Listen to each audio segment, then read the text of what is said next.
نزلنا هذا القرآن على جبل لرأيته خاشعا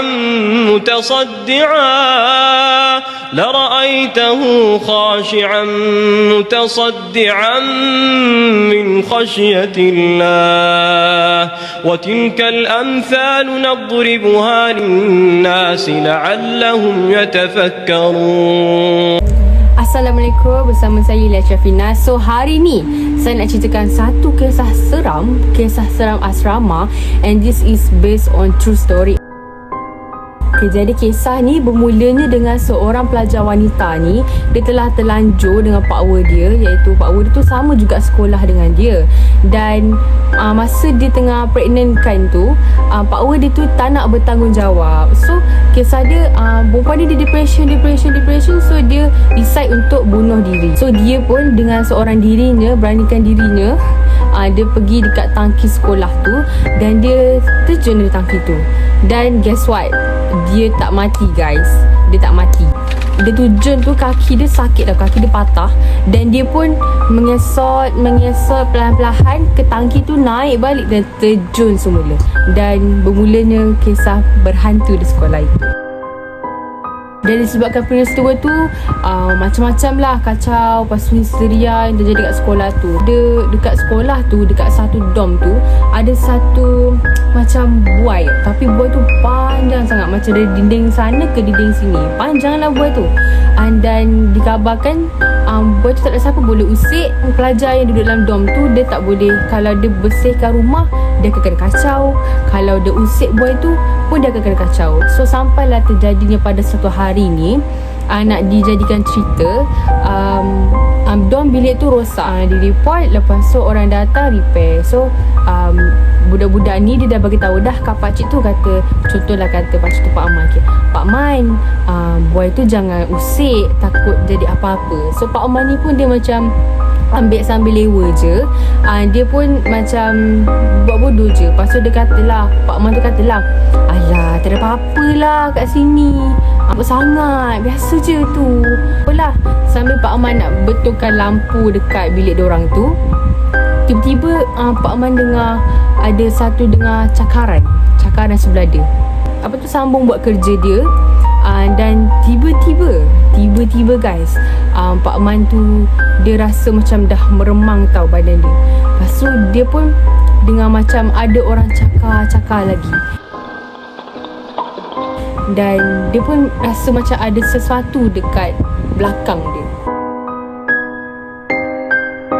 Pak Man dia toleh belakang, tak ada apa-apa.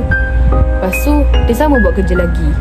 Lepas tu sambil dia nak betulkan shilling dia tu, tiba-tiba dari tepi ni macam ada satu lembaga merangkak pergi kat dia. Lembaga tu dia berangkak pergi kat dia, kat Pak Man tu. Dan Pak Man tu apa lagi, dia terus macam terkejut lah kan. Terkejut dia, memang dia lari Pak Man tu.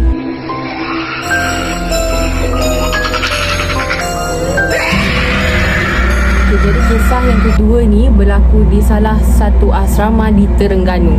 Saya tak nak mention lah sekolah mana, tapi asrama di Terengganu. So kisah dia bermula dengan seorang budak ni, saya katakan saya bagi nama dia Seri lah. Okay, so Seri ni dia seorang budak yang banyak cakap tau, periang, selalu buat bising macam tu lah. So satu hari ni nak jadikan cerita, kawan dia time tu waktu maghrib dengan isyak. Okay, dorang kat asrama ni kan selalu solat berjemaah. So kawan-kawan dia semua turun tangga nak pergi ke surau lah. Sekali dia nampak Seri tu sorang-sorang je dekat tangga. So kawan dia pun tegur lah, Seri, jomlah pergi solat, kau buat apa tu? Lepas tu Seri tu dia diam je. Lepas tu kawan dia tegur lagi macam oh Seri, jomlah pergi surau, kau buat apa? Lepas tu dia diam lagi. Tu tak apalah, kawan dia pun macam abaikan je lah, so tak apa. Lepas tu kawan dia pun pergilah dulu surau. Lepas solat maghrib tu, macam kawan dia macam perasan macam Seri tu tak ada kat surau. Dia macam tunggu tu macam tak ada, Seri tu tak ada. So tak apalah. So diorang habis solat tu, diorang decide untuk naik ke dorm. Dan tiba-tiba dia nampak Seri dekat tangga tu juga. Dia berdiri je dekat tangga tu, tapi dia duduk meningkuk macam gitu.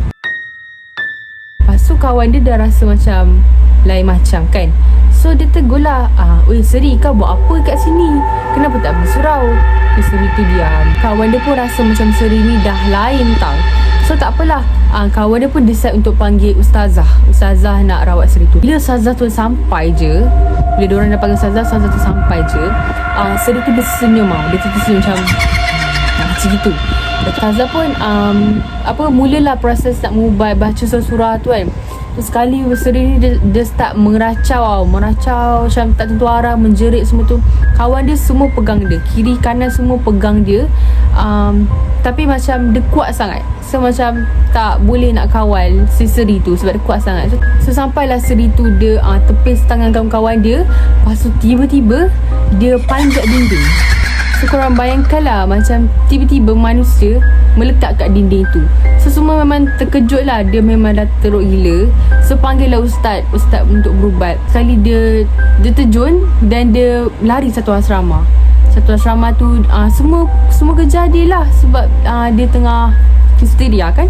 Tak apalah, sampailah dapat dia. Macam dah berubat. Lepas tu dia pun dah okey.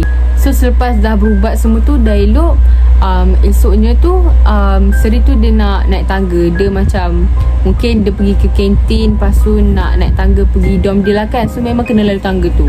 So kalau macam bangunan asrama kan, lepas tangga ada macam satu lantai, lepas tu tangga lagi kan.